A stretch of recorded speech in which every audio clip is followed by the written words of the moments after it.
person. I hope you have noticed this. People sometimes it takes certain events in their life to make them become ready to receive spiritual knowledge. Is it not? So similarly, something happened in Arjuna's thought process, due to which he becomes a disciple. He becomes a disciple now. He tells that in the very first few shlokas of second chapter. We will see them today, and that is very important. Spiritual knowledge. This is especially with respect to spiritual knowledge. In general, any knowledge. Before one takes that knowledge, there has to be a thirst developed for that knowledge. Especially in education, if it is for children, they know it's an obligation. If I have to grow in life, I have to study and I have to score some marks, and I have to become receptive to hear. They know it. But for adults, they need to feel the message or the knowledge to be relevant in their life. That is why it is important that one who has taken up the service of a teacher, especially in Krishna consciousness, to be patient, to wait for that time, to wait for that mood to develop in that person. Yeah. And for that, sometimes we may have to wait. So we give Krishna consciousness through many ways, through the culture, through an experience of say kirtan, darshan, prasad, many ways. But we cannot take the tone of instruction unless the other person is ready to hear. So Krishna also exemplifies this. In the first chapter, he spoke half verse, really half. And in second chapter, he waits until Arjuna himself says, Krishna, now you should speak what is good for me. Tell me, instruct me. He says that. Shadhimam Tvam Prapannam, I am your surrendered disciple. Then Krishna takes that role and he speaks wonderful wisdom, which is called Bhagavadgita. So it's very important for us as sadhakas to notice this. And it is very important in our life as hearers of spiritual knowledge to develop that mood of humility. Arjuna became humble.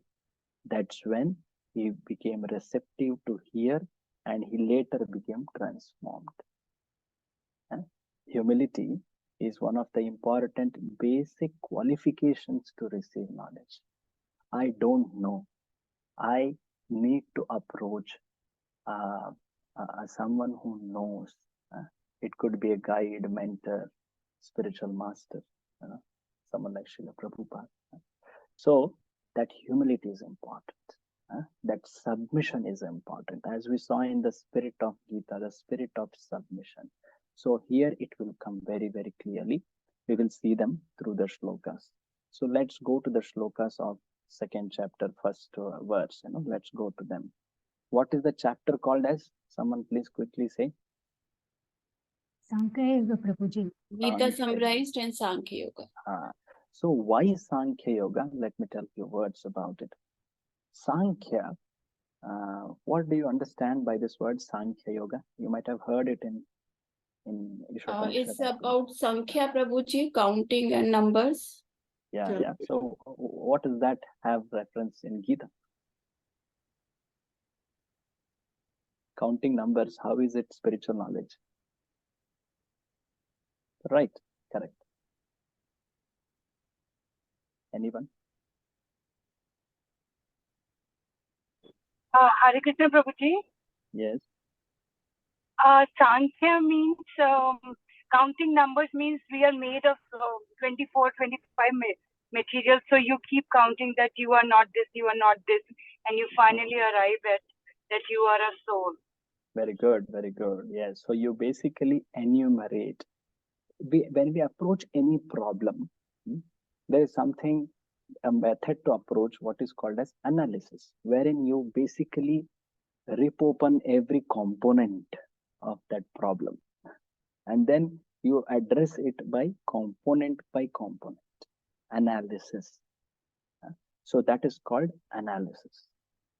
There is something called synthesis. I'm not going to that, wherein you start looking the problem from a holistic view and break down slowly. But analysis means you actually break down the problem. So in the method of philosophy, especially in understanding about this world, we know this, that there are 24 elements which are the basic building blocks of this creation.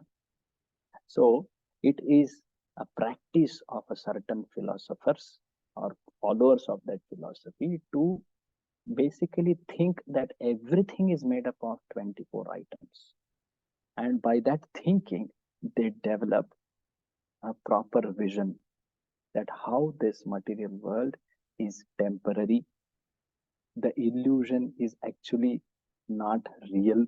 That the glitter is not real. And they develop detachment, which is fundamental for every spiritual path. Say, suppose a person, he sees, okay, a phone. What is this made up of? It is made up of some element of earth, silica, something like that, sand or whatever.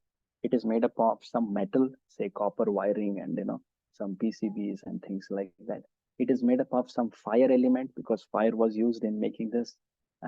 There could be some lithium ion, something liquid or gel, whatever it is, some water element, it could be there. So like this, a person, he has that vision to see everything as made up of these basic building blocks. And by that, he segregates what is of real value from what is temporary. The temporary is matter. The real value is about the spirit soul. So in this chapter, which is called Sankhya Yoga, Krishna, he is actually making that analysis. He lays down the basic fundamental platform, which has to be there in every philosophical thinking. That is to understand difference between body and soul. Sometimes this chapter is also named as Atma Anatma Viveka Yoga. I say it again. Atma, that is spirit soul. Anatma, that is that which is not spirit soul, that is matter. Viveka. Viveka means, have you heard this word Viveka? What does Viveka mean? Viveka. Intelligence. Viveka is a part of intelligence. True. Yes. So what actually quality? What is a quality of intelligence? What does that quality mean? Sense of mind, kind of. Okay. Actually, Viveka means discrimination. To differentiate. That's a part of intelligence. Intelligence differentiates. Oh, this one. It knows the difference between the things. It knows the thing and it knows its difference from other things. Like Atma Viveka. We say, So Atma, Anatma, Viveka. Viveka means difference between them. And yoga, as it's in every chapter of Gita. So this is another name for this second chapter. Someone please say it. I don't know whether you got it. Atma, Anatma, Vivek Yoga. Viveka Yoga. That's another name for it. There are many names like that, especially seeing the characteristics. So let's go to the first chapter. I hope all of us are together. Hare Krishna. It's Yes, fine? Prabhuji. Yes, Prabhuji. Yes, Prabhuji. Sanjaya Uvacha. Tam tatha kripaya vishtam. Tam Tatha kripaya vishtam Ashrupurna kulekshanam. Ashpurnakulekshanam Vishidantam idam vakyam. Vishidantam idavakyam Uvacha Madhusudana. Uvacha Madhusudana. So the last chapter also ended with Sanjaya speaking. And in the second chapter beginning, Sanjaya speaks. What he speaks? He says to Dhritarashtra that after saying that he will not fight, Arjuna sat down. And because of overcome with that compassion, kripaya vishtam. Avishta matlab it's an absorption. You know. So because of becoming absorbed in a kripa, that is compassion. Ashru purna kulekshanam. Ashru means tears. His eyes were filled with tears. Can you imagine? A warrior, a brave, a kshatriya like Arjuna, such a brave man, he is crying tears, not just one or two drops. His eyes are filled with tears. Purna kulekshanam. His state has become like that. Sometimes a person, when he has become really panicky, really doesn't know what to do, he just breaks down. We say that, no, break down. Sometimes we use this word, break down. Have a lunch break, whatever, break down. So the person is fully in tears. He has put his head in his hands. And he's really vishidantam. He's so much in vishada, lamentation. Oh Krishna, I don't know. Should I really fight? So much of misery will come after the battle, whether we win or we lose. So idam vakyam, he speaks something. Uvacha Madhusudana. He speaks to Madhusudan. The word Madhusudan is very important. As I was mentioning in the earlier class, every word used in Gita, either it be for Arjuna or for Krishna, has a meaning behind, especially with the respect to the context of the discussion. We should note that, and our acharyas are very specific in pointing it out. So why Madhusudan? What's the meaning of Madhusudan? What do we in general understand Madhusudan means? What does Madhu is a demon, and who killed Madhu? Yeah, Madhu is a demon. One who killed Madhu is Madhusudan. Madhu Kaitaba, the demons who were in the very beginning, in the Adi Srishti time. They had stolen the knowledge from Brahmaji, Vedas, and Lord Krishna in his avatara, Madhusudana, he goes and he kills them and gives back the knowledge to Brahmaji. So he's going to give back something to Arjuna. So Sanjaya, by using Madhusudana, is indicating something to Dhritarashtra. Read the translation. Please read. Who is reading? That devotee will read for a few shlokas until we change. Prabhuji, I will read. Yeah, please read. Sanjaya said, seeing Arjuna full of compassion, his mind depressed, his eye full of tears, Madhusudana, Krishna, spoke the following words. So he is speaking now, Madhusudana. So Prabhupada says a very interesting purport. In fact, he brings it to the point. As I was mentioning, Prabhupada, he doesn't wait for the reader. He doesn't expect that reader will be patient. He will read for a few more shlokas and understand what is it that Krishna will say or Sanjaya will say as conclusion. So he gives the conclusions in every purport. So he really points out why is it that Arjuna is in such a state. Read the highlighted part. You can read the full purport. In fact, it's very material compassion, lamentation, and tears are all sign of ignorance of the real self. Compassion for the eternal soul is self-realization. The word Madhusudana is significant in this verse.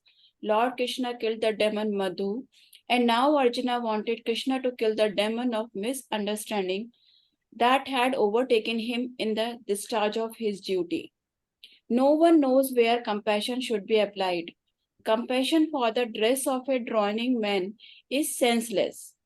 Similarly, a man fallen in the ocean of the nescience cannot be saved simply by rescuing the outward dress, his material body. One who does not know this and lament for the outward dress is called a Sudra, or one who laments unnecessarily. You can pause here.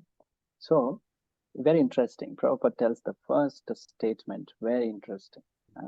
He brings the discussion to the level of conditioned soul. As last time I was saying, Arjuna can be viewed at the level as a pure devotee just following the desire and the plan of the Lord. That is to be appreciated. But when we see at the level of Arjuna as a conditioned soul, then there are many lessons to learn.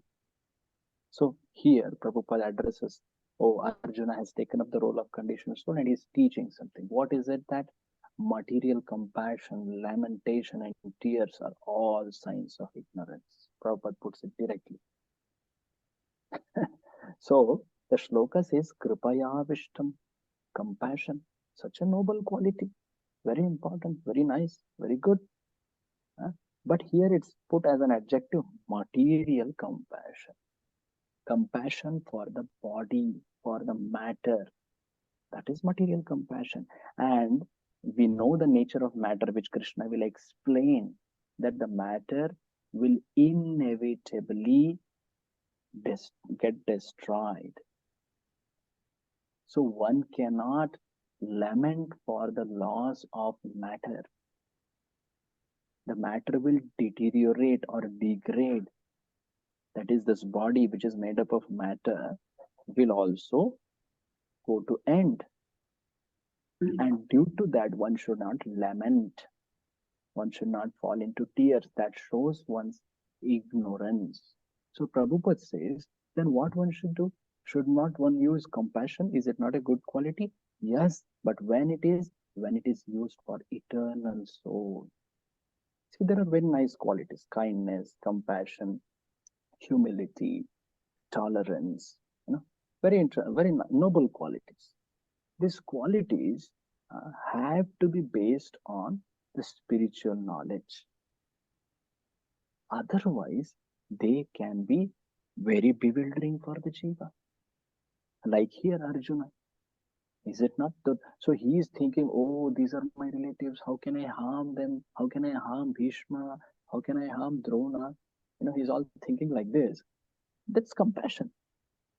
But the practical spiritual platform, he has forgotten. So Prabhupada points out, self-realization means to be compassionate towards one's soul. We need to be compassionate on whom? Our own self. That is soul. That is self-realization. Very interesting definition. Compassion for eternal soul is self-realization. And Prabhupada says again, the use of the Madhusudana, the meaning of it. Madhu is a demon. He signifies the misunderstanding. It is told here as misplaced compassion. Compassion truly, right? It's good, but it is misplaced. It has to be placed on the spirit soul, but is placed on body.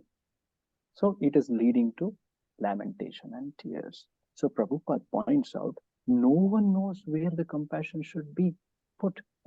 It has to be actually shown towards the soul. And he gives a very important analogy, very interesting analogy. We should all note this. This is the expertise of Srila Prabhupada. He makes such a difficult concept very easy to understand and appreciate by the use of example. What does it say? Can someone read this again? Very important. And just make that comparison which he is bringing out. Anyone can read now. Of course, Mataji was reading. Just I want to be clear about this analogy. Anyone? Hare Krishna, Dandu Pranam. Yes, Prabhu. Content of Gita summarized. No one knows where compassion should be applied. Compassion for the dress of a drawing man is senseless. Similarly, a man fallen in the ocean of necessities cannot be saved simply by rescuing his outward dress, his material body. One who does not know this and laments for the outward dress is called a Shudra, or one who laments unnecessarily. So please make the comparison. There is a water body, an ocean. Someone is drowning. Someone comes to help that person. Please complete the example.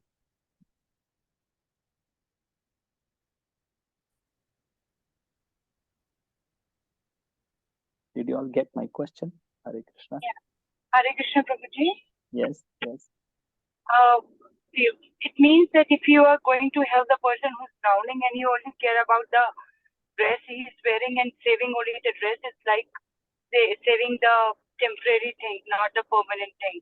So, is that what you have asked, Prabhuji? Or Yeah, yeah.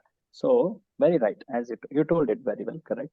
So when we see any analogy, I request to follow this template.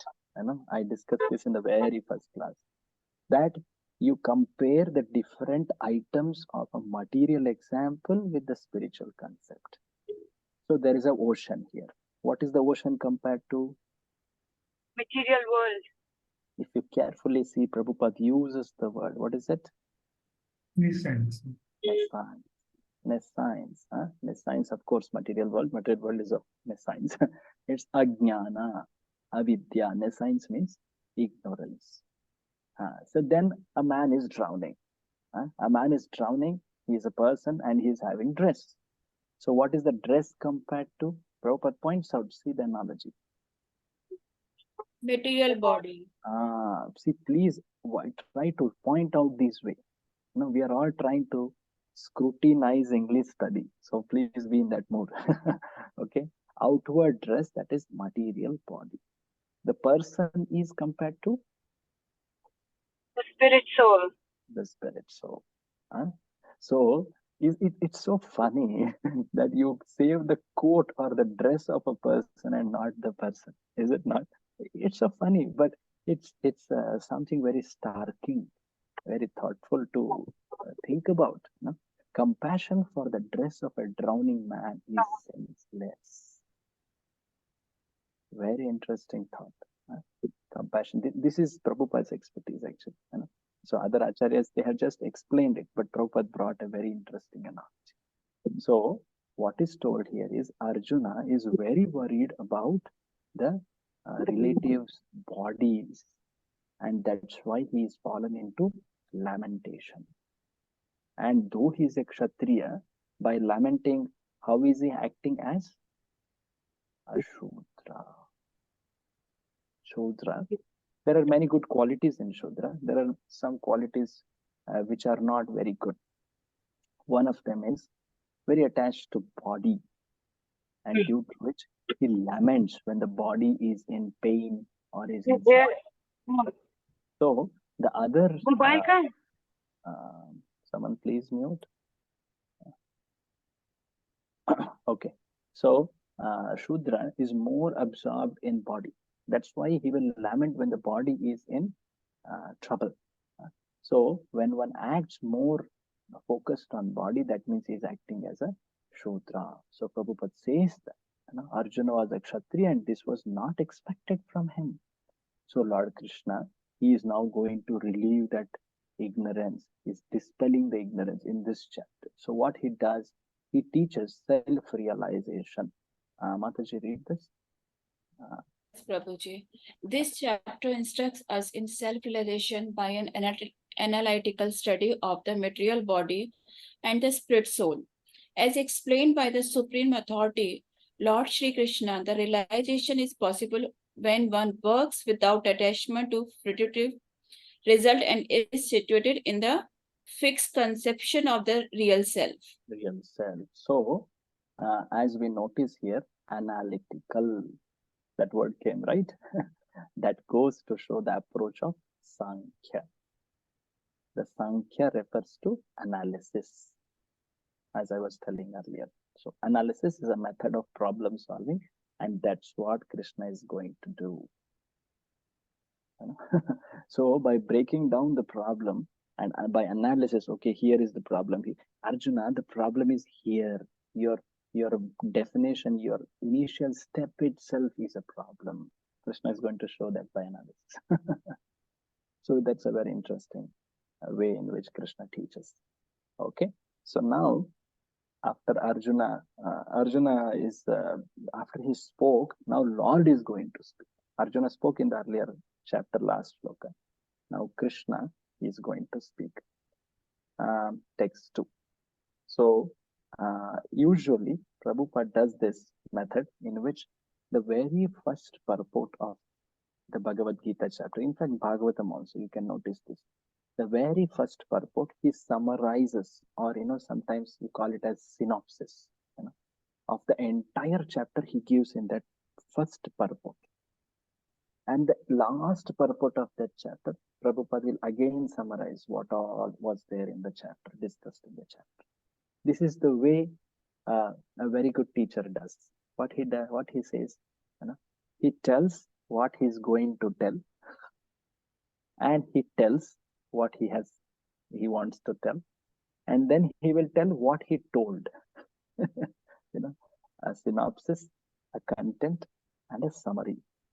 So this is a way Prabhupada does, and we should note it. So Prabhupada, in one sense, has given a synopsis or an introductive summary. So text. So in Gita, when Krishna speaks, there is no word like Krishna Uvacha. What is there? Shri Bhagavan Uvacha. And that's very important to note. And Prabhupada uses that point in purport. Anyway, before we go, let's recite the shloka. Shri Bhagavan Uvacha. Shri Bhagavan Uvacha. Kutasva Kashmalamidam. Kutvasva Kashmalam Idam. Vishame Samupasthitam. Vishme Samupasthitam. Anarya Jushtam Asvargyam. Anarya Dustam Swargayam. Akirti Karamarjuna. Akirti Arjuna. So Bhagavan, that is Krishna, he is speaking. What is he speaking? Kutaha. Kutaha is actually a question. What does kutaha mean? See the word to word meaning. See in your book. Kutaha. Where? Where? Hare, Arjuna, you are talking like this. From where has such thoughts come in you? कहाँ से आए हैं ऐसे सोच विचार? So kutaha means how, from where has this kashmala? Kashmala means, we use this word, no? Kashmala. Kashmala. Some dirt, is it not? Kashmala. And some impurity. Kashmala. So from where has this kashmalam come in your heart, which is vishama, which is not good? And how has it come in your heart? How you have become impure? Anarya Jushtam. What you're behaving is not fit for Aryas. Who are these Aryas? We'll see that. Asvargyam. Such action will not lead you to Swarga, which is one of the important goals of Kshatriya. And Akirtikaram. Okay, forget about future life. In this life itself, it will not give you good reputation, Kirti. Hey Arjuna, from where has this Kashmala come in you? Kutastva Kashmalamidam. Very important.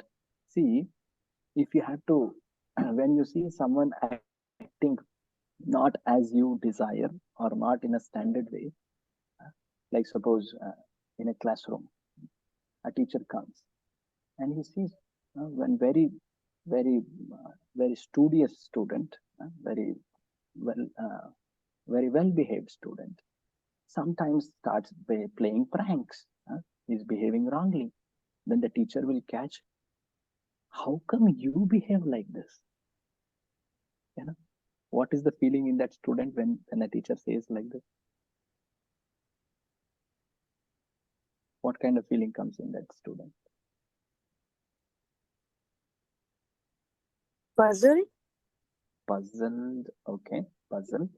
Anything more? Embarrassed. Embarrassed. Very good. So continue more. Yes, embarrassed. Why is he feeling embarrassed? What is it? Because he was not expected to do this and he did. Very good, very good. So when the teacher says, how come you behave like this? If some others are behaving, someone who is always behaving wrong, he behaves like that, no surprise. But how come you behave like this? There is a very interesting thing that actually the teacher says, actually you are not of this. You're not expected to act like this. It's not your nature.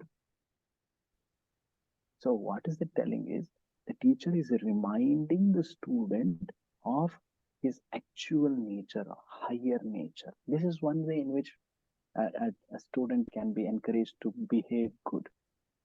Hey, Rohan, you should not be. I was not expecting this from you. Sometimes the teacher may say, then the student will feel, my God, I did something wrong. I think I should not have behaved like this. Teacher is expecting me to behave much better. I let down my teacher. You're getting, sometimes this kind of feeling is a very high uh, motive to act properly. In a civilized environment, you can actually take help of this kind of approach. And Krishna does this here. Arjuna, you behaving like this, you are crying, you are put so much tears, you have left your Gandhi. This is not expected of you. You are not behaving like an Arya. What is that Arya? We will see. Read the translation. The Supreme Personality of Godhead said, My dear Arjuna, how have these impurities come upon you? They are not at all befitting a man who knows the value of life. They lead not to higher planets, but to infamy. Infamy. Arjuna, how have these impurities come on you? There is a feeling that Krishna is actually surprised about Arjuna's behavior like this. So Prabhupada, because this is the first shloka Krishna is speaking in Gita. This is the first shloka. Earlier he spoke, but he only spoke, see there, Drona and Bhishma. That much only he had spoken in the first chapter. Now he is speaking more in this chapter. So, and how does Vyasa write when he has to say Krishna speaking? Bhagavan Uvacha. The word Bhagavan is used. This word is special. It's not used for anyone and everyone. It's used for a really great personality. Really great person. Actually, it is to be used for the Supreme Personality. Sometimes someone who has been empowered, who has gotten a great power from the Supreme, he also can be used as given the title Bhagavan, like Bhagavan Narada, Bhagavan Vyasa, like this. But it is usually used for the Supreme Lord only. So Prabhupada, he picks this because it's the first verse and he wants to clarify the position of Krishna to all his readers. Remember in the introduction we saw that the one of the basic spirit of Gita one should have is that at least theoretically accept Krishna as the Supreme Personality of Godhead. Do you remember the statement? We had read it in introduction. Yeah. Yes. Yeah. So Prabhupada clarifies that. He will show that in the very beginning itself. May I ask other devotee to take the turn in reading? The devotee can take. You can read the highlighted part. Anyone? Yes. Hare Krishna Prabhu. Yes, Prabhu. Krishna and the Supreme Personality of Godhead are identical. Therefore, Lord Krishna is referred to as Bhagavan throughout the Gita. Throughout the Gita, Krishna is referred to as Bhagavan. This is not different for you. This is not new for you. In this course itself, we have discussed the differences between Brahman, Paramatma, and Bhagavan. In the very beginning shloka of Ishopanishad. Anna, what was that? Purnamadaha Purnamidam. Is it not? In that, while discussing how Bhagavan is Purna, there was discussion about these three aspects. Yes. So there is some description about the different aspects of this one absolute truth. One should very clearly know that these three are not meaning three different entities or three different aspects, the three different personalities. No, they are the three names for that one entity, which is absolute truth. Which is absolute truth. What is the first name or first understanding? Brahman. And how do we understand Brahman? Brahman or Nirakara Brahma, that's the name we often told. How do we know How do we understand Brahma? That is, it is formless. It's an effulgence. Effulgence means kanti. It's like a sun is there, sun's effulgence. It's a kanti, it's a radiance and energy. Energy. So you feel the energy of a lamp, the light energy, you can feel it here. So that way it is Brahman. And one who understands Brahman, he understands one particular quality of absolute truth, which is called Sat. And such a person is called as Jnani. Such a person is called Jnani. To make this more simpler, let me give this example Vishwanath Chakravarti Thakur gives. You may have heard this. I don't feel that you will be very new to this. Suppose a boy comes home. When he comes home, he understands there is a very nice smell. Mother is making some nice, good item, edible item. He smells it. Wow, it's being fried in ghee. Oh, nice. He has just smelled it. So he has understood that there is something being made.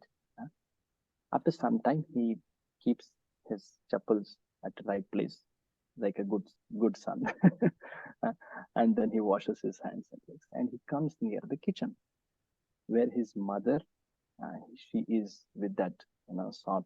She's lifting some golden, shiny, some nice pakoda.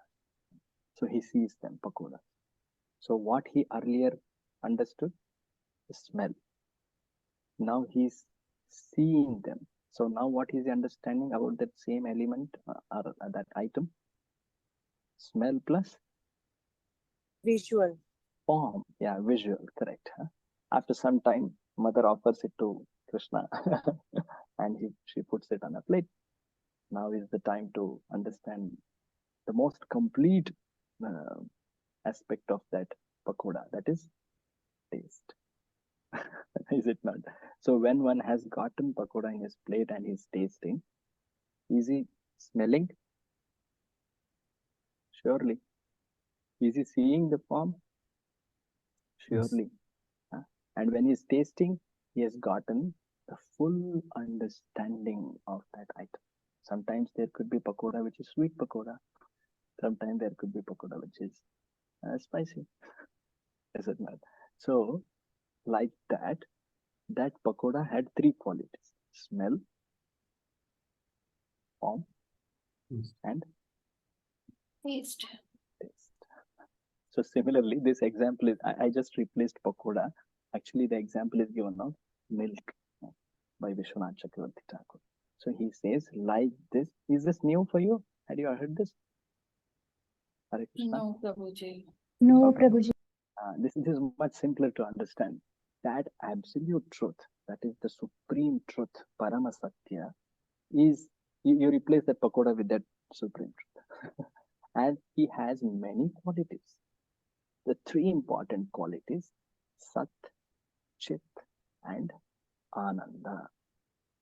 One who understands Sat, he has gotten very distant understanding of the supreme truth. So that's why he's called as a Jnani. He has not complete understanding. He just has smelled it. Wow, nice. And the second one, he's now seeing. He's also smelling and he is seeing, right? So the second one is compared to the second step in realization. What is that? What is that second step? Paramatma. Paramatma realization. So Paramatma, can someone read? Prabhu, can you read, Prabhu? What's explained there? Paramatma, four-handed Vishnu form, omnipresent and omniscient. Yeah. Present in every body and atom. Realization of Sat and Chit. Confidence. Yeah. Such a person is called Yogi. Yogi. So, okay. So he has gotten the second. So his understanding is much better than Jnani, but still it's not complete. But the third one, please read. Bhagavan, Supreme Personality of Godhead, absorbed in blissful pastimes with his devotees in spiritual world. Realization of Sat, Chit and Ananda. This is Bhakta. Such a person is called Bhakta. So, Prabhupada explains this in this first purport, second of Krishna's words. That's why we are talking about them. Okay. So he says there are three phases of understanding. They are not three different personalities or entities or elements. They are three phases of understanding that one object, that is Supreme Truth. There is only one Supreme. So, depending on one understanding, one may call it differently. So, Prabhupada quotes a very famous sloka of Bhagavatam, where these names are there: Brahmeti, Paramatmeti, Bhagavan iti Shabdyate. Yeah, please read this. Absolute truth is. The absolute truth is realized in three phases of understanding by knower of the absolute truth, and all of them are identical. Such phases of absolute truth are expressed as Brahman, Paramatma, and Bhagavan. Why is Prabhupada talking about them? Can someone quickly say why suddenly these three things came? These three discussions about this understanding came because of analytical theory. He wants to break down each step and then make it understanding. Okay. That's true. That's correct. Because Gita has used this word in the shloka. Correct? Bhagavan Uvacha. So why, but what is Bhagavan? To explain that this whole background. Okay. So now he establishes how Bhagavan is supreme, and that supreme is speaking and Krishna is speaking, and that word is used for addressing Krishna. So Krishna is supreme. That's the point Prabhupada will make. So Prabhupada gives a very, very famous, very simple example. Read this, Prabhu, highlighted part. Hare Krishna, Prabhuji. Yes. Prabhuji, in the Paramatma form, you said four-handed form of Vishnu. So Correct. what is the Bhagavan form, Shyam Sundar form? Bhagavan is actually someone who is there in Vaikuntha. He is beyond this material world. See, Paramatma is a form of the Lord who is there in this material world.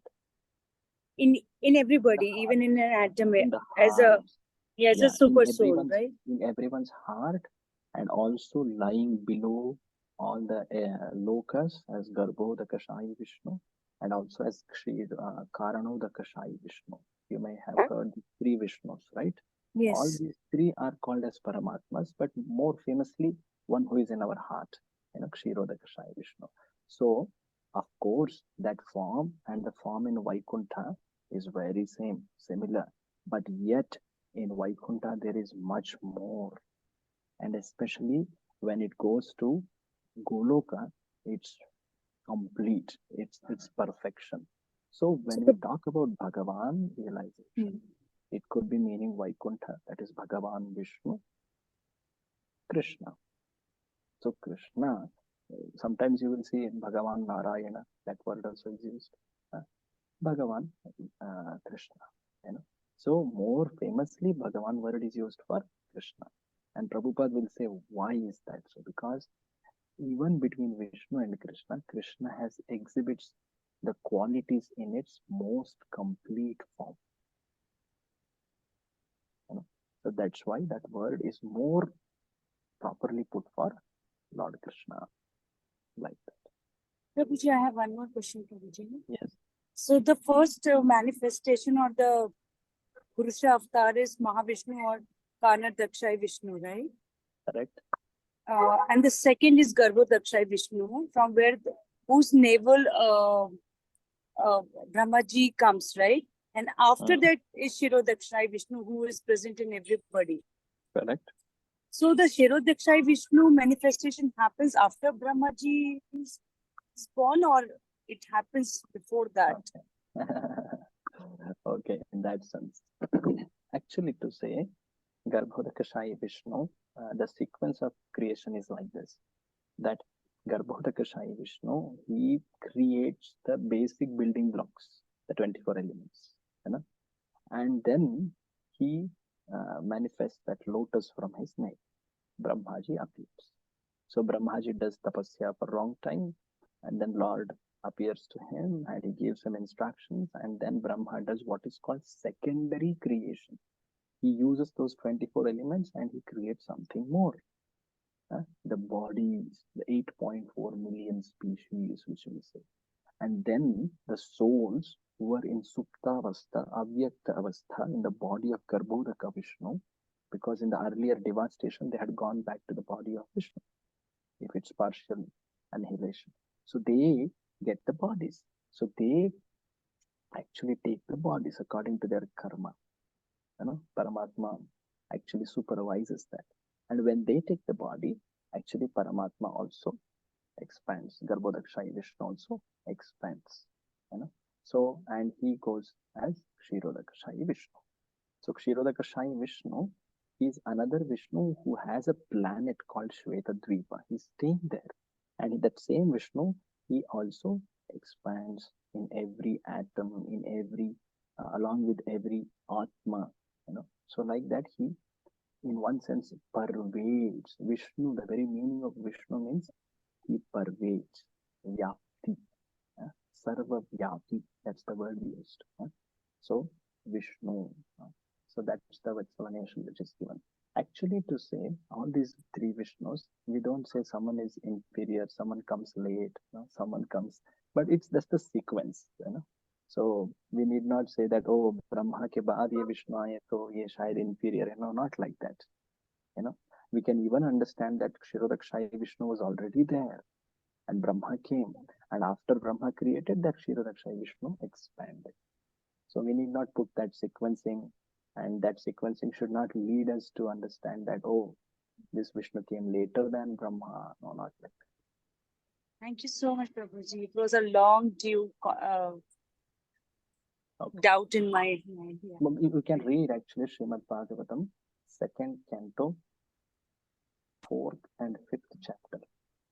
Okay, Prabhuji. There are two types of srishtis, Karya Srishti, Karana Srishti. There is a lot of very systematic explanation there. You can read that. Okay? So thank you, Prabhu. Let's continue here. Read Prabhu, these three divine aspects. These three divine aspects can be explained by the example of the sun. It also has three different aspects, namely sunshine, the sun's surface, and the sun planet itself. One that is the sunshine only is the preliminary student. One who understands the sun's surface is further advanced. One who can enter into the sun planet is highest. So now please compare these three aspects and these three students. Please. So sunshine. What sunshine? Sunshine as such is compared to effulgence. Effulgence, Brahman. Sun's surface is Paramatma. Form of a sun, yes. Continue. And third one is Bhagavan. that we know everything about the sun. Yeah, so sun planet, sometimes even Prabhupada makes this point that sun god. You know, sometimes you will hear some example where he says sun god. Basically to say exact sun, you know. So sun god is the person from whom the solar energy is coming. That's another understanding. So the sun planet, in this example, sun planet is Bhagavan. So there are three types of students. That's why I showed that chart with the student's name. So one who studies sunshine is preliminary student. What is it called? Jnani. Jnani, correct. Complete, Prabhu, continue. Yeah. Ordinary students who are satisfied with in the example, continue. Okay, so sun surface. That is Jnanis, and the sunshine and the sun surface is the yogis. And I guess sun planet is bhaktas. They enter into the sun planet. You know, very interesting. So Prabhupada actually explains this. So those who know the Brahman feature, they only are preliminary. Those who know the sun disk, then those who enter the sun planet, they are bhaktas. You see the words Prabhupada uses them. You know? So this is explained in the further part. So this example is important to note. This is one of your questions. Okay. The earlier also I told one example. I gave a lot of time to explain that. What was that example? That's also important. The drowning man example. That's also important. It's a compassion, Prabhu. Misplaced compassion. That's the point. Very right. So Prabhupada says the Bhagavan literally means something. So we saw Bhagavan is the highest understanding of absolute truth, the supreme personality of God. So Bhagavan is defined by one sage, very famous sage, who is the father of Vyasadeva, Parashara. He says Bhagavan means what? There is a famous shloka, Aishwaryasya samagrasya viryasya yashasashriya jnana vairagya yor chaiva shanna bhagayitim gana. That's a famous shloka which comes in Vishnu Purana. Parashara actually wrote Vishnu Purana. So Supreme Personality means he should have these 6 opulences, Aishwaryas. What are they? It's listed here. The first one is riches, wealth. The second is strength. Then fame, yasha. Then beauty, Shri or Saundarya. Shri is the word used often. Knowledge, that is jnana, and renunciation, that is vairagya. These 6 qualities, and Prabhupada especially mentions here all. Very important. So in a very interesting lecture, he says that this Mr. Rockefeller was one of the richest men during Prabhupada's time. He was an American. So Rockefeller, he is rich, but can he say that he has the wealth of the entire Earth planet? No. He is just a crorepati or Arabpati. One may be called Lakhpati, Karodpati, Arabpati. But can someone say that he is Lakshmipati? Lakshmi means what? She is the wealth of the entire existence. Can someone say is Lakshmipati? No. That who can say? Only Krishna or Vishnu or Narayan. Right? So, like this, Prabhupada establishes that this kind of opulences may be there a little in the jivas. Someone may be rich to some extent. Someone may have fame to some extent. Someone may be beautiful for some period of time to some extent. Some people may find him attractive or her attractive, but not all. Krishna is so beautiful that even birds, cows, every entity becomes attracted to Krishna. But when, say, suppose a very beautiful man or a woman is there, only a man or woman will get attracted, right? Not other entities. They don't understand beauty in human sense, right? But for Krishna, it's not like that. So, like this, he is all beautiful. He is all knowledgeable. He is all renunciant. Very greatly renounced people also very attractive. So, he has all renunciation. He's embodiment of all renunciation. So, like this, these 6 qualities, when they are in full in one person, he is called Bhagavan. Is another explanation of Bhagavan. One explanation is Bhagavan is the most complete understanding of absolute. Second is Bhagavan means he has the 6 qualities in full. And Prabhupada gives some more famous proofs to show how Krishna is that supreme by quoting Brahma Samhita, Ishvara, Parama Krishna. And then he also quotes Srimad Bhagavatam, Krishnastu Bhagavan Swayam. This is another place where directly it's told Krishna is the Bhagavan. Not just Bhagavan, Swayam Bhagavan. If you have to use Swayam Bhagavan, that is only and only for Krishna. In general, Bhagavan could be used for, say, Vishnu, Narayana, Narsimha, Vamana. It's fine. But Swayam Bhagavan, that is Krishna only. So, like this, Prabhupada is actually putting the point that Krishna is the original supreme personality of Godhead. He is the source of Brahman and Paramatma. Just see how much Prabhupada dedicates to establish the position of Krishna. So far, we are only discussing about that one word, Bhagavan Uvacha. Actual shloka discussion has not started. You know, very important. So this is about Krishna's position as supreme. So from here, the last paragraph, Prabhupada explains the state of Arjuna, the words of Krishna telling about Arjuna. Please read the this part, Prabhu, in the presence, the highlighted part. Of Supreme Lord, personality of Godhead, Arjuna's lamentation for his kinsman is certainly unbecoming. And therefore, Krishna expressed his surprise with the word Kutaha, where from. Such purities were never expected from a person belonging to the civilized class of men, known as Aryans. The word Aryan is applicable to the person who know the value of life and have a civilization based on spiritual realization.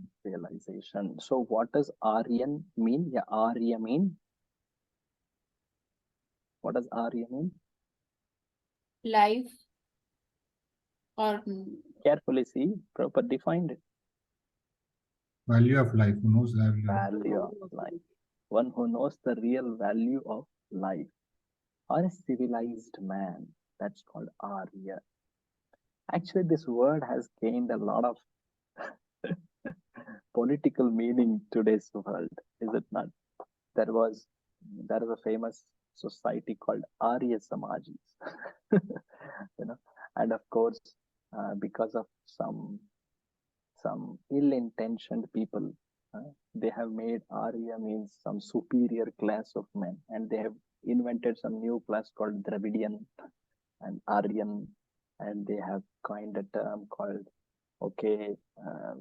this was all ill-intentioned. I will not go to that history of those people who invented what is called Aryan invasion or Aryan migration theory. They say that actually Europeans, some Indo-Europeans, something like that is there.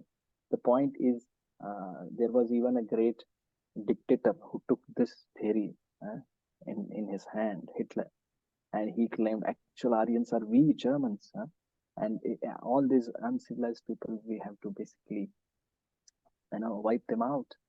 And he did such a great, massacre, catastrophe, such a great killing of humans in history. So he used the swastika and many things. He used, in fact, these words Aryan, and that because of such history, Aryan has the today's world. If you say someone as Arya, they say, "What is it? Why are you calling me Arya? Am I some particular tribe or section of society or something?" They say. Sometimes even people view Aryan as negative, especially after Hitler's incident. So the point is, if we go back to the actual usage of the word Aryan, what it means, someone who is civilized, someone who knows the value of life. Sometimes you will also address Bharatavarsha as Aryavarta. That's another name of Bharatavarsha, Aryavarta. So those who were actually practicing Vedic civilization were called Arya. So Krishna has used a word in the shloka which is opposite. What is that? What word? Anarya. Anarya. Uncivilized. You're behaving uncivilized. You're behaving anarya jushta. You are an Arya. It's not meaning that you have come from that particular place. It's not meaning. It means you are expected to behave in a proper fashion, civilized fashion. But why are you behaving like anarya? This doesn't belong to you. This is not. This is unbecoming. That's what it means. So this word Arya, its real meaning is one who knows the value of life. And non-Aryans, proper here you say, persons who have no knowledge or knowledge of liberation from material bondage are called non-Aryans. He marks that out here.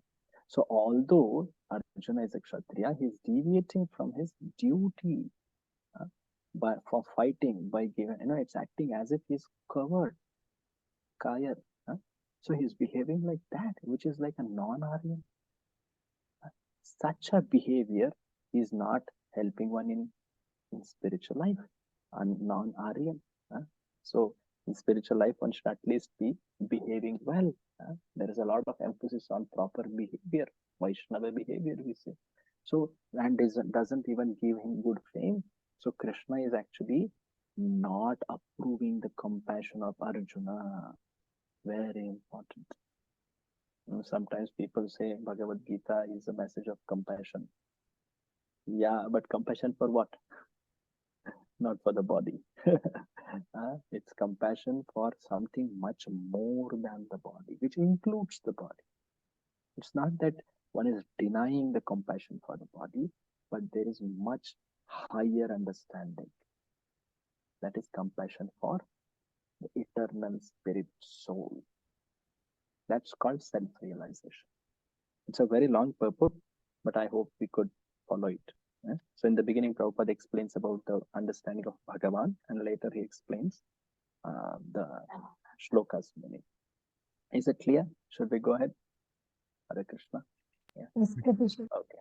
So let's go to the third shloka. So what is Krishna doing? Actually, Arjuna has not yet come to the position of a student. So Krishna is trying to encourage Arjuna as a friend. Sometimes a friend says to another friend, "Are why are you behaving like this?" It's a friendly talk. This doesn't fit you. This is suppose someone is suppose let's take an example of a cricket. He's such a star cricket player, and it's such a last grand finale, and it's like the almost the end part of the game, which very decisive part, and suddenly the person starts shivering. Like that. Then one is asking, why are you behaving like this? This is not new to you. You are so competent. You have faced so many matches. Why are you behaving like this? So other co-player will come and say, is it not? So like that, Krishna is giving a kind of pep talk, this kind, encouraging Arjuna in that manner. And later he will take the role of a teacher. That will come after shloka number 10 or so, 8 or 9, like that. So here he is encouraging Arjuna at a friendly level. So let's take one more shloka on this, and this second pep talk. Klaibyam asmagamah partha. Klaibyam Gamah partha. Naitattvayupapadyate. Naitattvayupapadyate. Kshudram hridaya daurbalyam. Kshodram hridaya daurbalyam. Yatvotishta parantapa. Actually, Krishna is very intelligent. He knows how to incite, how to bring Arjuna back in his actual state. And he prods Arjuna. He says, one of the most difficult things to hear for a Kshatriya. He says, you are a klaibyam. This word comes from the word called kliba. Kliba means, you can say the word as eunuch also, or impotent. Impotent. That's the word Prabhupada gives in meaning. Is it not? Impotence. Yeah. Hey, you are behaving like an impotent person. You acted as a eunuch earlier. When? He behaved as an impotent, or he took the role of a lady, or a eunuch earlier. And if you remember when? Virat Parva. The Ajnatavasa. Ajnatavasa, he became the dance teacher for that princess. So he was called as Grahannala. You acted at that time. Have you become really now? Arjuna is asked by Krishna. You acted earlier. Have you become that one now? Klaibyam. Are, sometimes friends, they tease each other like that. Klaibyam masmaghe partha. You become like Naitattvayupapadyate. This doesn't become you. This is not you. Come on. Shudram. You are behaving so low. You are so degrading. You are behaving like a degraded person. Hridaya daurbalyam. So weak-hearted you are. Yattva. Uttishta. Get up. Parantapa. You can easily defeat so many enemies. Parantapa. You have always defeated your enemies. Never was there a time when you got defeated. So such a person you are. Why are you, behaving like a impotent man? No, very strong words for Kshatriya to hear. Read this, O son of. Can I Son read, of- Prabhuji? Good, Mataji. Okay, go ahead. Thank you. So, O son of Pritha, do not yield to this degrading impotence. It does not become you. Mhm. Give up such petty weakness of heart and arise, O chastiser of the enemy. O chastiser of the enemy.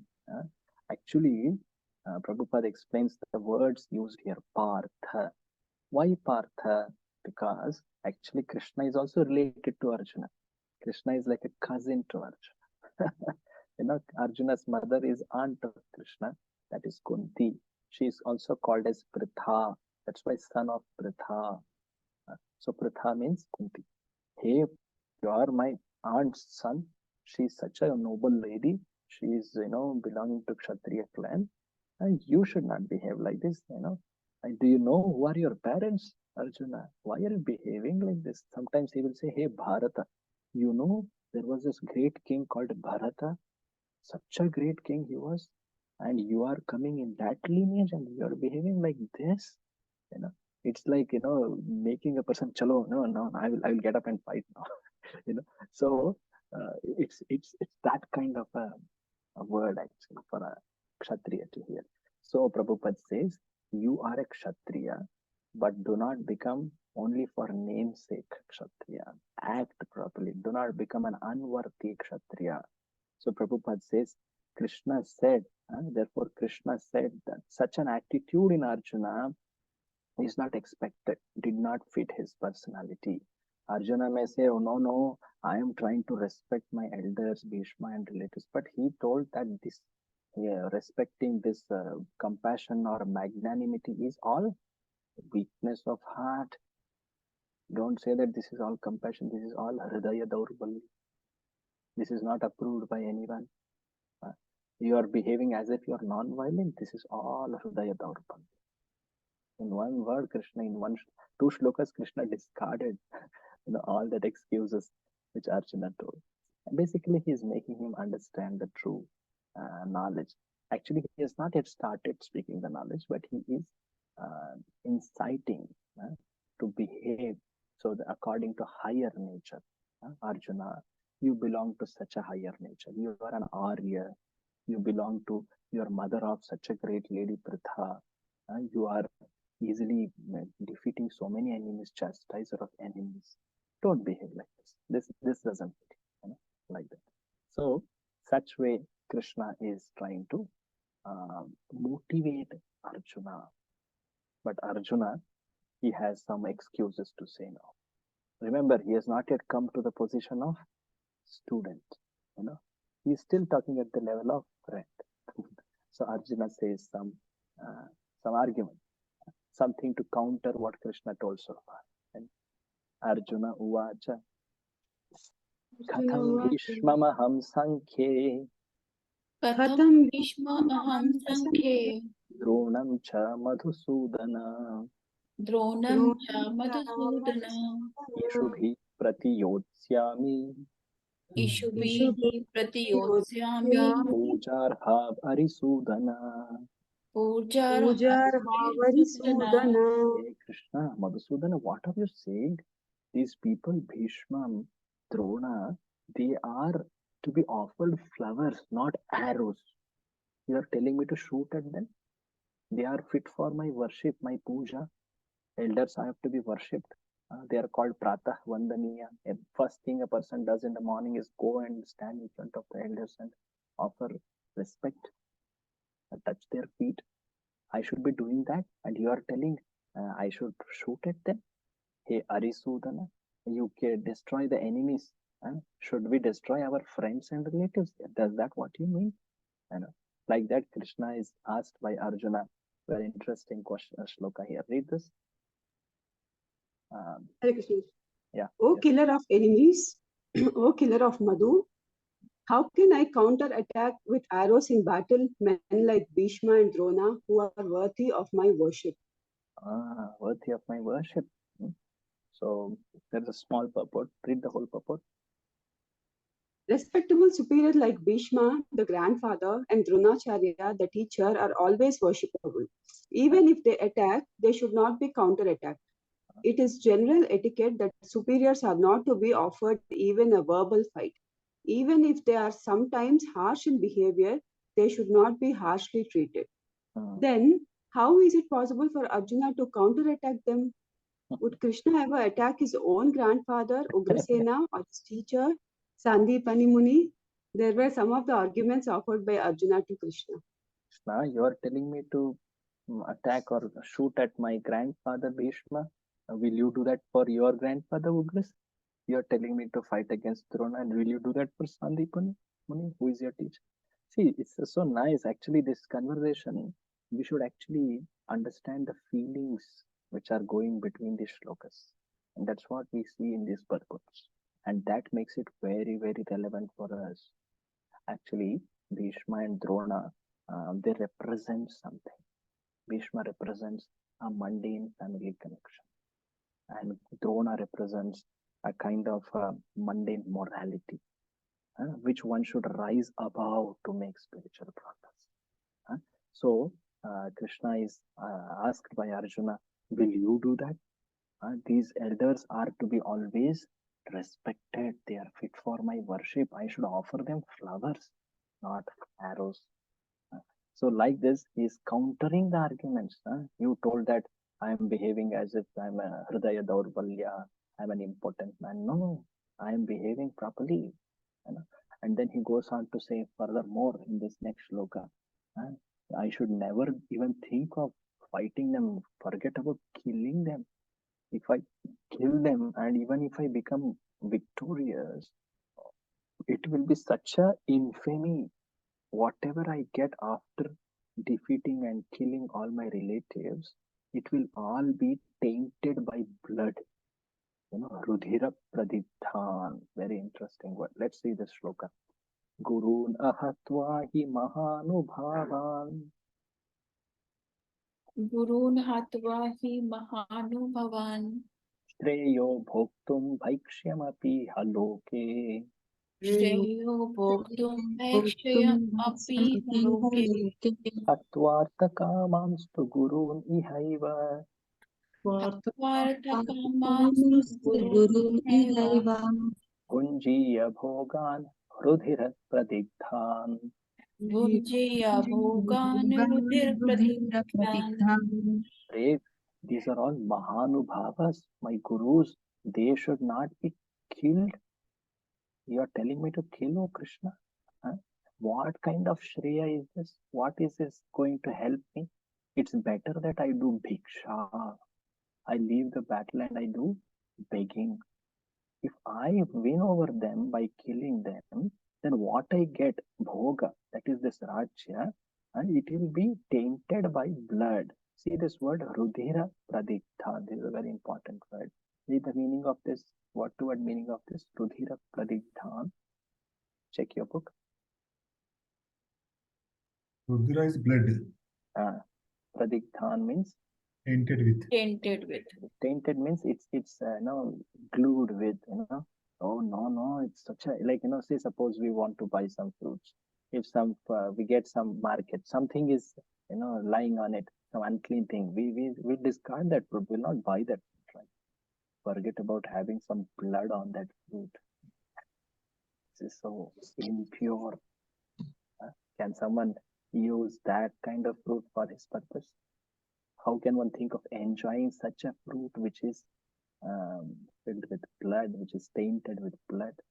Oh, very graphical words these are actually. Read the translation. Hare Krishna. Yes. It would be better to live in this world by begging than to live at the cost of the lives of great souls who are my teachers. Even though desiring worldly gain, they are superiors. If they are killed, everything we enjoy will be tainted with blood. So the great souls, like teachers, like grandfathers, should never be harmed.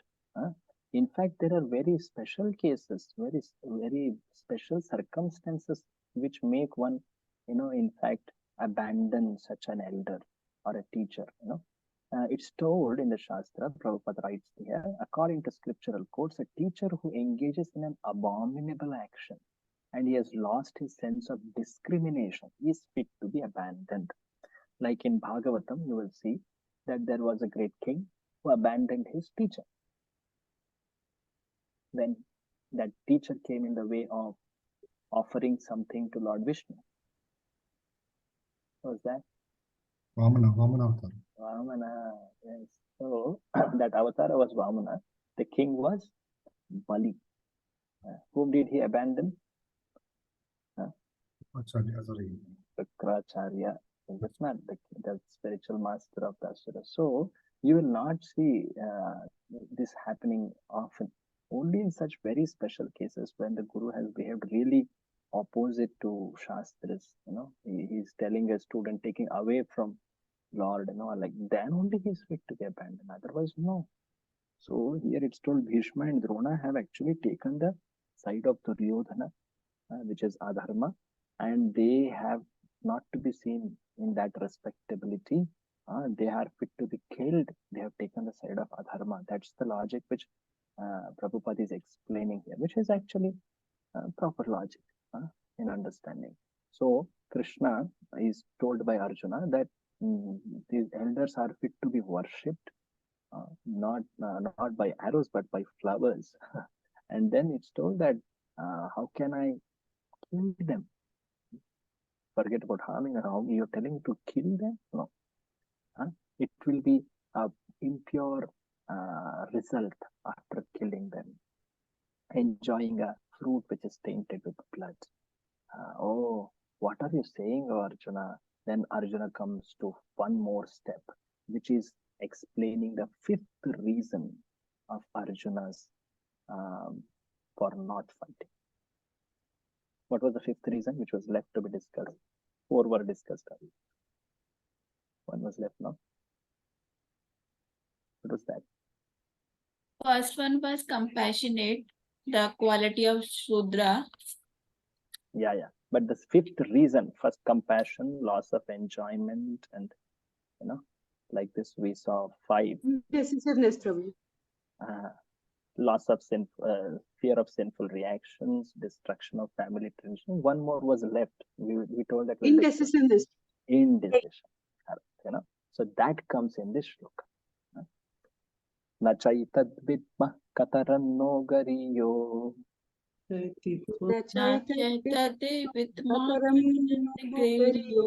Yadva jayema yadivano jayeyu.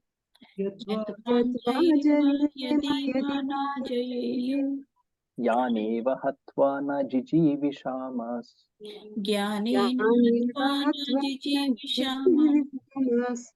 Devastita pramukhe dhartarashtra. He says,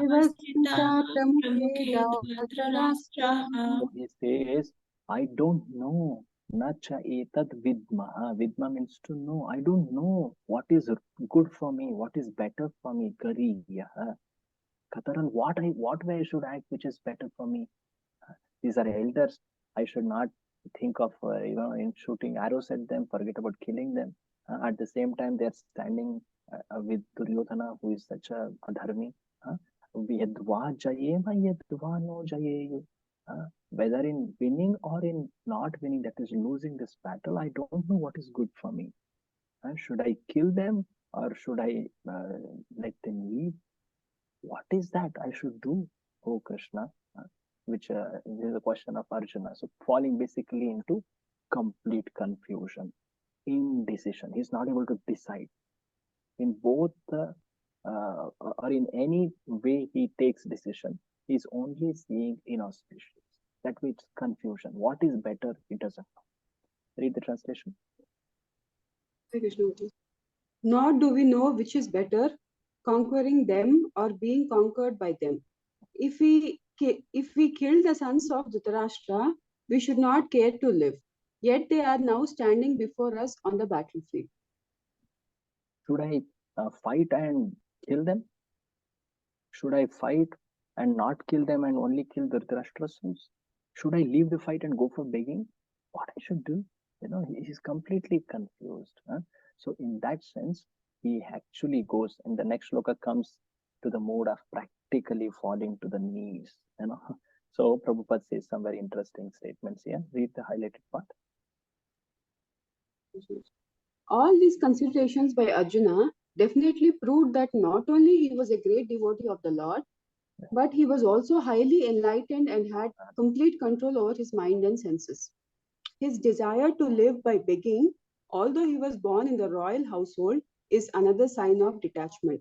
He was truly virtuous, as these qualities, combined with his faith in the words of instruction of Sri Krishna, his spiritual master, indicate. It is concluded that Arjuna was quite fit for liberation.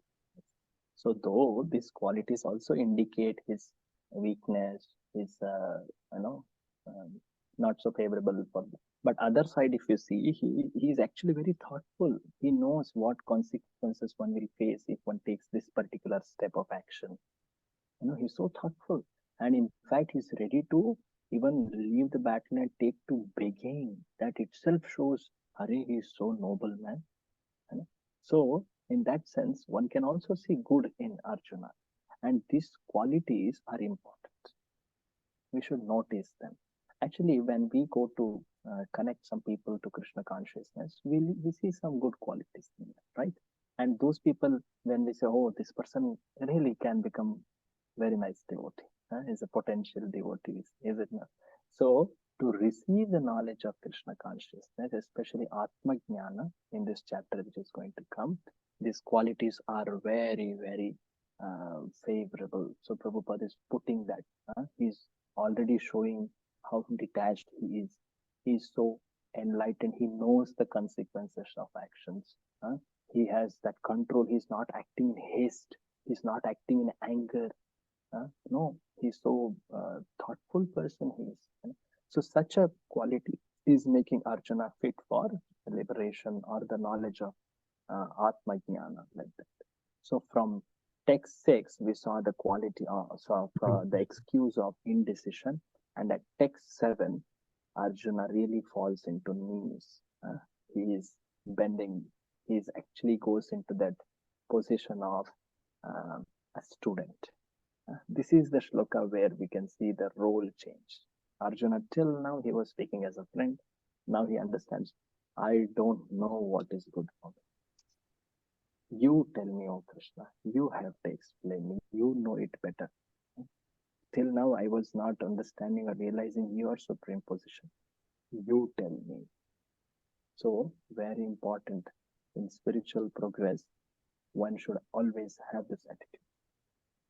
Not that everything I know, I can manage, I know how to advance, I know how to progress.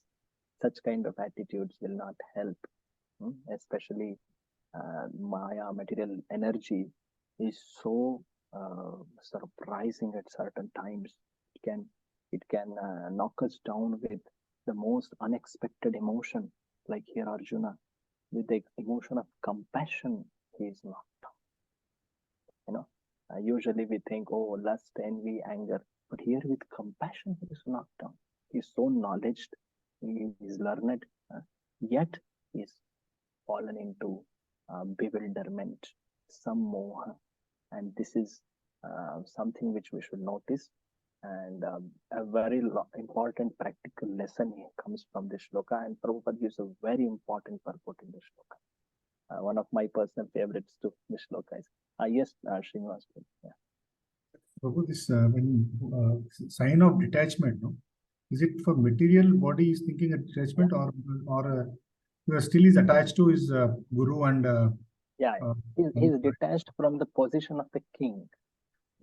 He's actually, if you carefully see, his concern or his fear is to follow the right course, the right dharma, the right action, what I should do.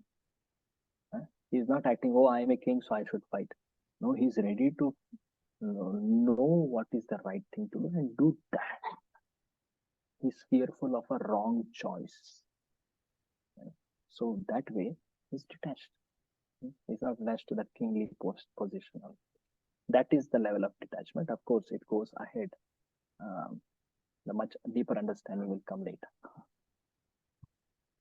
Okay. So text 7, very important shloka. This shloka is there for all of your memorization also. So there are around 12 or 13 shlokas in this unit for memorization, shloka memorization also. So when and where we get those shlokas, we will put them. And the beginning of every session, we will revise those shlokas by reciting. That becomes a habit for us. So that it's a practice and you don't need to spend much time outside the session to learn them. Okay? So please repeat after me. Karpanya doshopahata swabhava.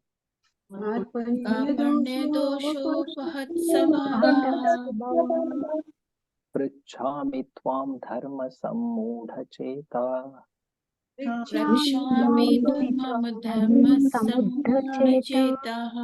Yat shreyasyan-nishchitam bruhi tanme.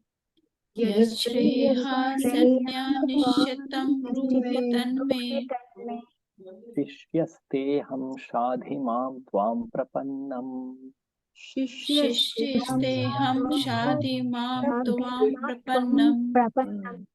So, the shloka where Arjuna, he really takes to the position of Shishya. The word comes here.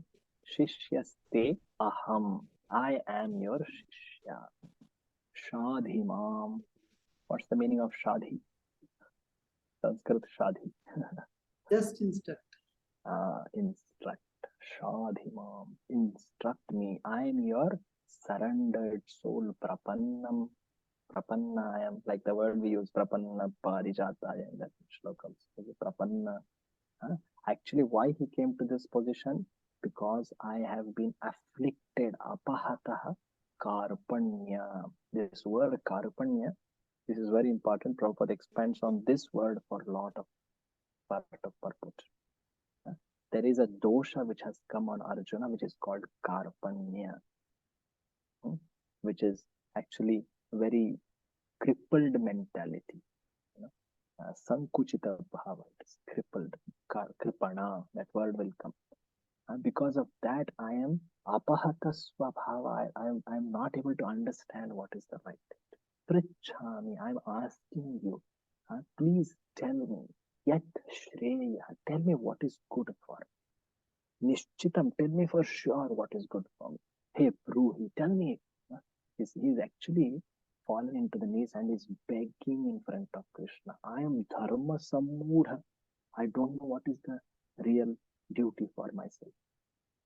In that sense, he says, I am your student. I am your surrendered disciple, Shishya. Translation. Now I am confused about my duty and have lost all composure because of miserly weakness. In this condition, I am asking you to tell me for certain what is best for me. Now I am your disciple, a soul surrendered unto you. Please instruct me. Yeah, one of the most quoted shlokas of Srila Prabhupada. Very important in introducing, in understanding the mood to hear Bhagavadgita. So after this, when Arjuna says this, then Krishna, okay, ab aa gaya, oot pahad ke niche. So till now he was thinking so big about himself. He knows Dharma Shastra, Artha Shastra. I have to respect them, this, that, Okay, now he came. It's not a sarcasm here, but until a person thinks that I know, you cannot tell anything. Is it not? Be it our children, be it our growing teenage boys or girls, whoever, adults, anyone for that matter. Only when a person understands, I don't know, please tell me what is good, then one can say, or in fact, one should come to that mode to hear. Very important. So Prabhupada gives a very nice purport here. At least this part. Please read this, Mataji. By nature's own way. By nature's own way, the complete system of material activities is a source of perplexity for everyone. In every So step, I there want to is ask you here. Actually, this purport is so very important. Every word is used so carefully here. What does perplexity mean? Bewildered. Perplexed or bewildered or confused or put into corners. He doesn't know what to do. You know, he's like panic. I don't know what to do. You know, like a perplexity, like a sankata. You know, it's a sankata. It's a don't know what to do. That kind of a situation. In every step, read this. perplexity. Continue. In every step. In every step, there is perplexity, and therefore, in behoves one to approach a bona fide spiritual master who can give one proper guidance for executing the purpose of life. 1 minute. What's the meaning of this word? Behooves. Anyone?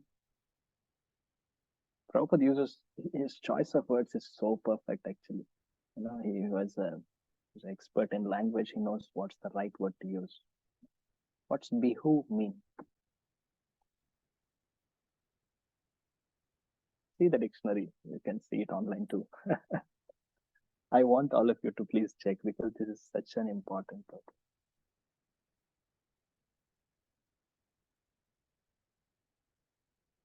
What does behoove mean? Is a duty or responsibility for someone to do something. It is Another given meaning? in. Yeah, it's a duty or responsibility for someone to do. It behooves means it makes it almost a unavoidable thing for one to do. So the nature of advantage. The nature of this world is such that it will put you in perplexity, and therefore such a perplexity will make you really take this step of approaching a guru. It behooves one. It really makes you act. Otherwise, why will we go to guru? Tell me. We will feel okay. I am nice doing, Guruji, Hare Krishna, bye. So this perplexity, these questions in the life. What's the purpose of my actions? What am I doing? Why am I doing? Sometimes we come to this what is called as existential crisis. He asks question, why am I doing? What is the purpose? What is the gain? It happens like that. So such a state, it actually forces a person to go to a spiritual master. And Prabhupada gives a very nice example here. He says this world is like a forest fire. Why forest fire? The interesting thing about forest fire is no one goes and ignites it. No one goes and starts it. It happens on its own by some movement of wind and some raising of some branches, some spark, and fire catches up. And how it spreads, it spreads so fast, so long, it keeps blazing, and so much of land it takes in. Is it not? So forest fire you cannot control by putting some hose pipe or some fire, whatever fire station. Sometimes people come in helicopters and try putting some water or something on top of fire. It's very difficult. You can only wait for forest fire to recede or reduce itself by the nature's own method. It's very difficult to control forest fire. And what is that forest fire compared to? What is that forest fire compared to? The fire of desires, sense gratification. The situation of the world in general. Yeah, you're right, correct. Like we say in the everyday morning, the very first line we say, Samsara dava nalali dava nala. That's the word. Samsara itself is a dava nala. Actually, Kunti says this, Kunti Maharani, she says in her prayers, the very nature of this world is such that there is kalaha, there is quarrel, there is misunderstandings. There is, some, fights, some envy comes in, so some perplexity happens. You don't know what the nature of world is such that no one wants fire, and it happens, and we become perplexed. So Prabhupada gives such a very wonderful purport, and therefore Vedic wisdom says one should actually go and take shelter of Guru. Guru is actually gives solution for this perplexity. He's not meant to give solution for how to increase one's stock exchange or how to become good health or no. Actually gives solution for this. That's why in that Guru Ashtakam it's told samsara dava nalalidha loka. Sacha samsara, he gives Ranaya. Actually, Lord Krishna does it in that whole song paragraph. If you see, it is Krishna who is like an ocean. He can put an end to this forest fire. But how can forest fire go to ocean? Ocean is far and land is so far, and forest fire is here. It's told, but there is Pranaya Karunya Ghana Ghanatvam. Ghana means cloud. A cloud which has taken water from the ocean, which is like a Hey Krishna Karuna Sindhu, and that cloud, when it comes on top of the forest fire, it pours down. Pranaya Karunya Ghana Ghanatvam Praptasya Kalyana Gunarnavasya. Arnava means ocean. He has gotten that strength from Krishna, who is like an ocean, and he pours down that mercy of Krishna by which that samsara is put to end. Vande Guru Shri Charana Ravindam. So Prabhupada says here, read this line, highlighted part. A person with a bona fide spiritual master is supposed to know everything. One should not therefore remain in material perplexities, but should approach a spiritual master. This is the purport of this verse. So this shloka actually says the importance of approaching spiritual master. Very important. So how does a person fall into perplexity? That is told by quoting a Upanishadic verse where a great sage by name Maitreya is speaking to his wife Gargi, and he tells in Brihadaranyaka Upanishad, who is a kripana or miserly man. The word is used there in the shloka, karpanya. So that word is, English meaning is miserly man, miserly weakness. Read this, Prabhu. He is a miserly man.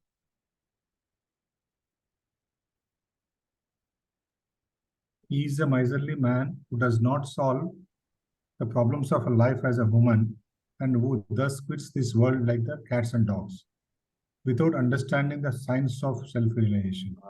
So one who does not know the problems of life, one who lives life like an animal without understanding self-realization, he is miser. He has gotten this human body, such a valuable asset. He doesn't use it. Like, we use that word kanjus. Miser means kanjus, who doesn't spend well. He has good wealth, he doesn't spend it for good purpose. So likewise, this person, this jiva has gotten human body, such a precious thing. He should use it properly.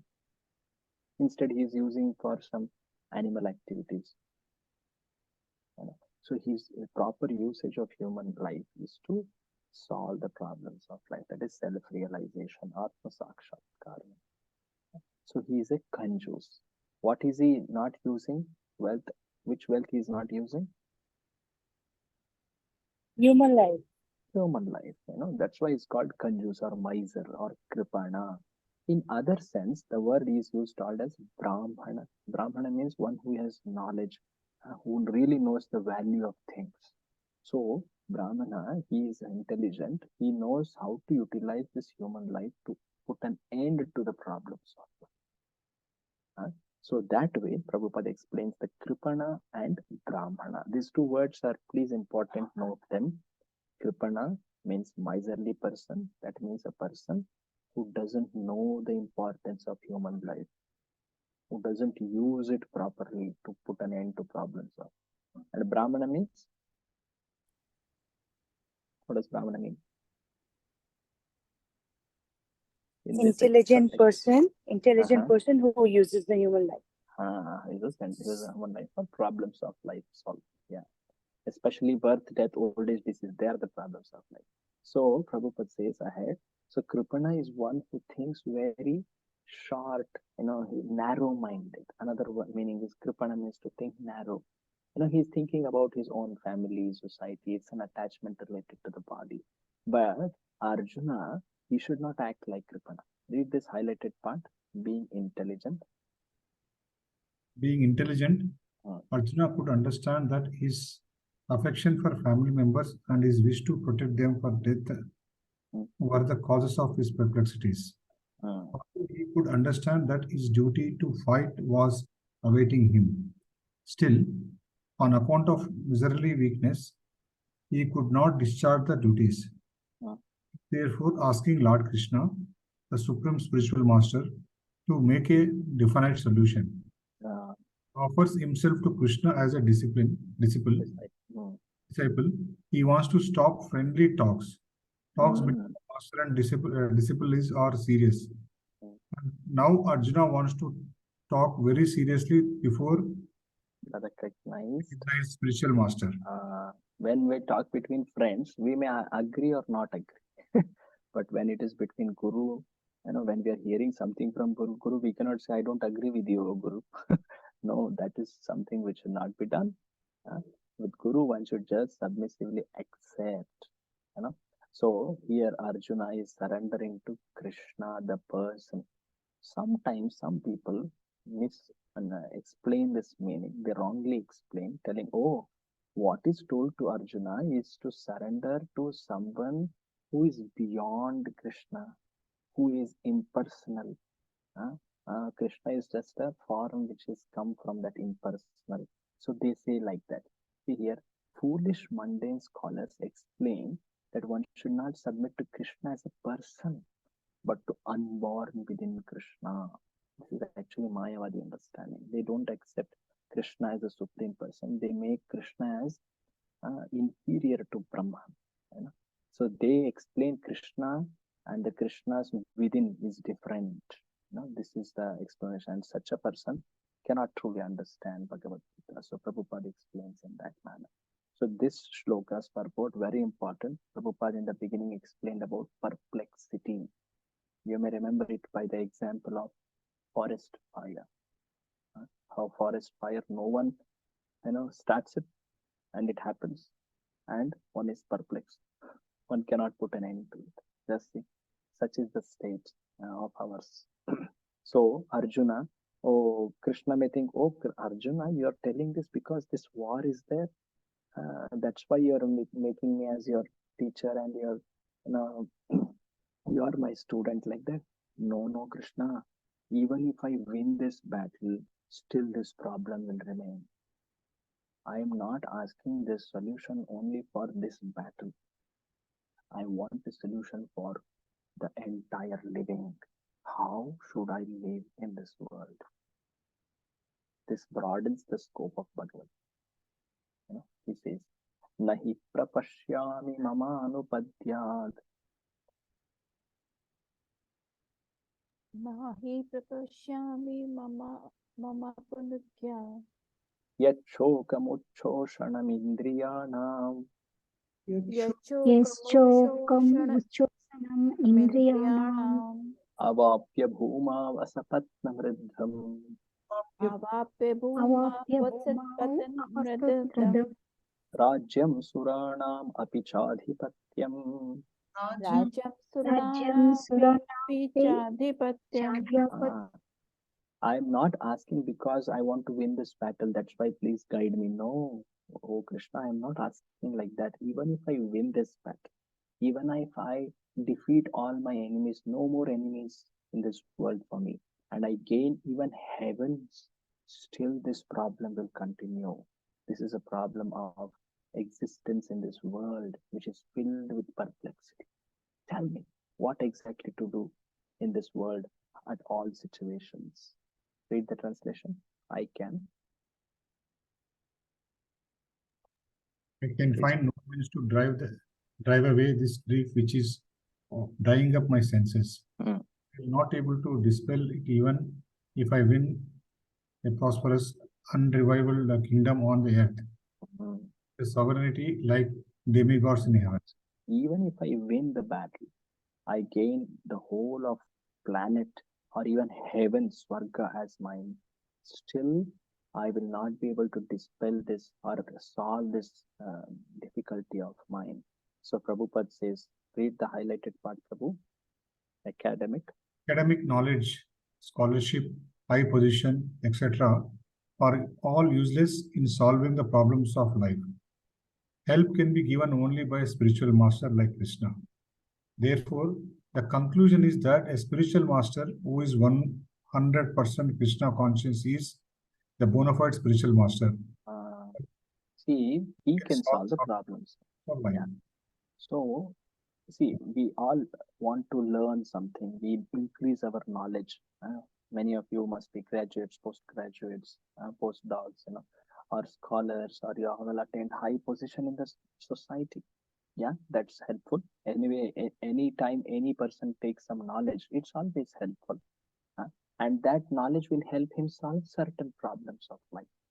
But there are some very important problems of life, especially the problems of birth, old age, disease, and death.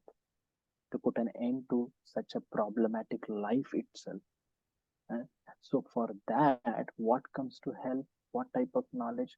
Not this academic knowledge or scholarship, or knowing some skills, or some being some higher up in the ladder of some career or like that. No, what really helps is that one has a superior guide, especially a spiritual teacher or master, because he knows the science of Krishna.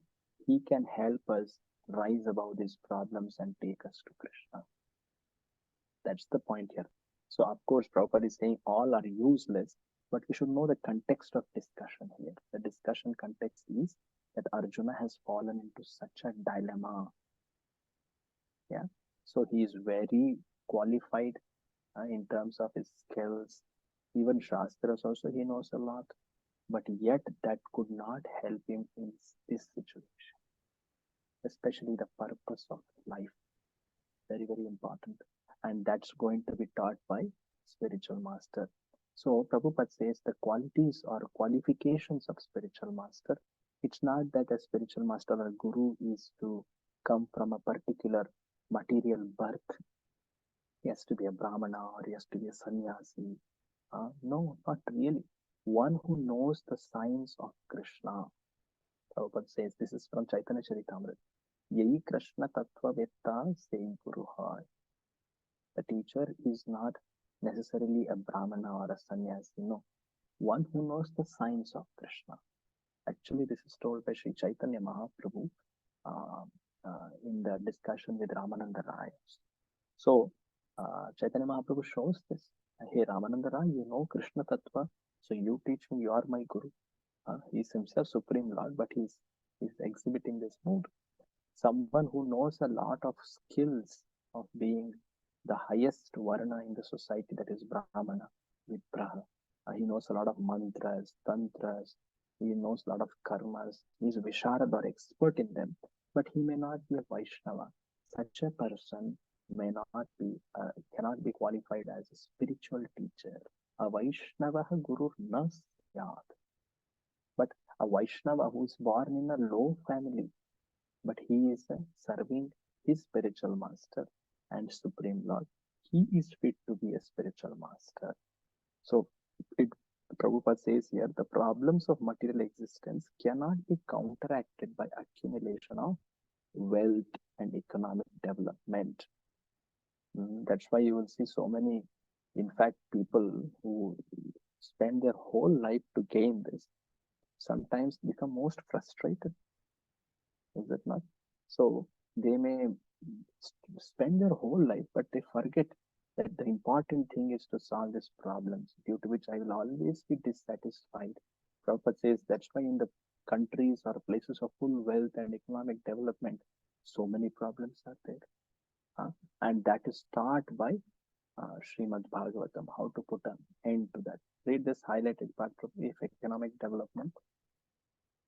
If economic development and material comforts drive away one's lamentations for family, social, national, or international inabilities, then Arjuna would not have said that even an unrivaled kingdom on earth or supremacy like that of demigods in the heavenly planets would be unable to drive away his lamentations. Thought, therefore, refuge in Krishna consciousness, and that is the right path for peace and harmony. Whatever wealth we gain, whatever position we acquire in this world, they are there for some period, some time. Either we move away or they themselves move away from us. Is it not? So knowing their temporary nature, one should not be falsely proud of them. They will not help us, especially in making these important decisions in life. Knowing that, one should actually take help from a spiritual master, like Arjuna is doing. He knows this. So Bhagavadgita tells this, just by aiming to go to heavens, one will not solve all problems of life. One should actually try to take help from a spiritual master. That is taught by Arjuna here. If you want to lamentation for good, then we have to take shelter of, we have to take shelter of Krishna, as Arjuna did. Like that. So in that sense, Arjuna is teaching us a very important lesson of surrender to spiritual master, which is the first step in learning spiritual knowledge. And after this comes Krishna's speech. We'll just see the text 9 and we'll end. Sanjaya uvacha eva muktva rishikesham Sanjay Rishikesham Gudakesha parantapa Gudakesha Parantapa Nayotsya iti govindam Nayotsya iti Utsahiti Govindam Govindam Uktva tushnim babhuvaha. Uktva Tushrim Tusmin Babhuvaha. So Sanjaya says something. What happened after this? Read. Sanjaya said. Sanjaya said, having spoken thus, Arjuna, chaser of enemies, told Krishna, Govinda, I shall not fight, and fell silent. So he surrendered. In first chapter also he had told this, but that time he had not fallen into the position of a student. He had not taken shelter of Krishna, surrendered to Krishna. But here he surrendered to Krishna. So, Dhritarashtra might be thinking, Arjuna now will not fight. No. Sanjaya says, no. He is chaser of enemies. He is very qualified. He is Gudakesha. He has conquered ignorance. And who is there in his chariot? Rishikesh. This is only for temporary time. They have gotten into this state. Soon they will come and fight and they will vanquish all your sons. So this Sanjaya is going to give her that hint actually. So from text time, now Lord is going to speak. Rishikesha is going to speak. We will see that from next session. So what did we see today? We saw the first section of the second chapter, where we see the important section of Arjuna surrenders, is it not? So that comes in this first 10 shlokas. We have covered almost up till 9 shlokas. Am I right? Yeah. So we have covered up till 9 shlokas, Arjuna's doubts, and he surrenders. After this comes the next important section of Krishna speaking. So he starts speaking, telling about the knowledge of soul. Okay, we will take this up in the next session. So today was the first session of second chapter is big. It's very philosophical. Please have patience and pay attention, because it becomes very philosophical and analytical as we go ahead. If any time you find something not followed properly, stop me in the middle and ask anything. Thank you. I pause here. Any comment or questions anyone have? Prabhuji, the slide you just shown, the second last, the shloka number is a little bit missing or some. What is there? Let me show it. Yes, Prabhuji. What is there? The Karma Yoga superior to Karma Sankhya. That's actually overlapping to the next chapter. Okay. Do not take that into consideration in our discussion. Okay. Okay, Prabhuji. So that is one theme which flows from second to third. So they have put it up there. Okay. So we will meet next Monday. Correct. Monday morning, evening. Thank you. Srimad Bhagavadgita ki jai. Srila Prabhupada ki. Thank you, Prabhuji. Hare Krishna. Hare Krishna.